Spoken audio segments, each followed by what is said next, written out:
Hello, everyone. Welcome to the Massachusetts Conference for Women. I am Itala Keller. I'm an HR professional, and I'm here with Laurie LaBrie. She's the president of Integrated Human Resources, which is an HR consulting firm that serves businesses in New England, helping them with their HR needs. So we had a lot of things happening this year, right? So we can talk about COVID, people losing their jobs, and we thought that this could be a good idea to have 4 basic tips that we can share with you on how to get you ready for your next role, for your next phase in your life, right? When the transition starts, I think one of the most critical things is to get through the process of the emotion and really become open to a change, open to it, whether it's forced on us or not.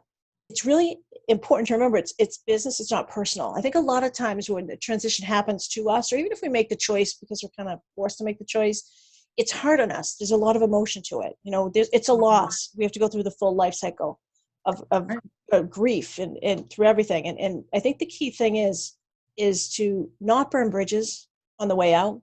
Self-care. Right. What's next? What can I do now? So, taking care of ourselves is multiple things, but I want to talk about head trash because this is the thing that gets a lot of people. We start to doubt ourselves. We start to get like, why me? Or it becomes personal and that thought process. And so what happens is we live in our head trash. That's the neighborhood we're in. And we kind of compare that to everybody else who either is working or we find what's wrong with us. And I think what's really important as we go through the transition is to not allow that to happen, to say, okay, I'm feeling this emotion. Now I have to move through it. Like, I'm okay. I'm going to be, I'm competent. I'm capable. Definitely. And move forward. And I think another critical component to ourselves is our inner circle. Absolutely. Right? We need a team of people. We need professional people, friends, family, that are really honest, constructive, supportive people. I think with inner circle, what's really important is that we practice that. So we're asking for help when we don't need it, so that when we do need it, they're there, that they can give us that honest support. It's really important that we don't want people who are naysayers or yes people. That is the worst people to have in the inner circle. I agree. All right. So first, we dealt with the transition, it's just a change in my life. We took care of ourselves.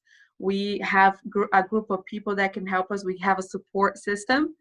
Now, what's the final step that we can provide on how to get ready for your next phase? What do you think? Well, it's a couple of different things. One is how we go for that next role, right? The part of it is networking. A lot of jobs are found through networking, and that's challenging sometimes for people. And I think what we need to do is understand what networking is. Networking is just communicating with people and letting people know what you're looking for and helping them. It's a constant give and take of a bunch of people, and hopefully you'll be able to do that. Now, some of that happens in person. A lot of it happens online. LinkedIn profile has to be set up. A nice professional headshot. It's also very, very important because think about it. The first impressions now are happening online. Once you get that done, then you're ready for all the networking, all the exposure that you need. Yeah. And I think too, the next role, what's important is finding the right fit.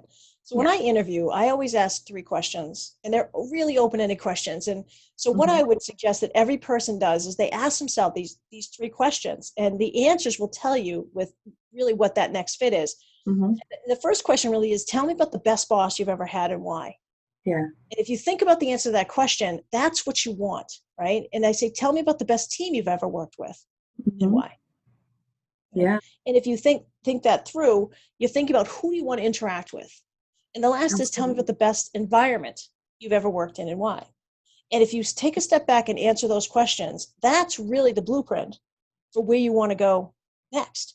So if you need someone who's going to allow you to be independent, then you don't want someone who's a micromanager. So you want to find that right fit. It's okay to say no. Even if you're not, even if you're looking, even if the unemployment is running out, it's really important to get that right fit for you and to say no to something that really isn't the right fit. I think that's really critical to find that, because that's where you get the passion. And there are people who are doing a job that isn't exactly what their passion would be, but they're around a group of people that provide them that passion. Or they're I think it's really about finding that right fit for you. And I see a lot of people go in just out of, I don't know, desperation or fear. They just take something. We covered a lot of things, right? So we did transition, going through that phase when everything just happened, then self-care, inner circle, and then now getting ready for the next role. Right. Is there any final tip that you want to share today?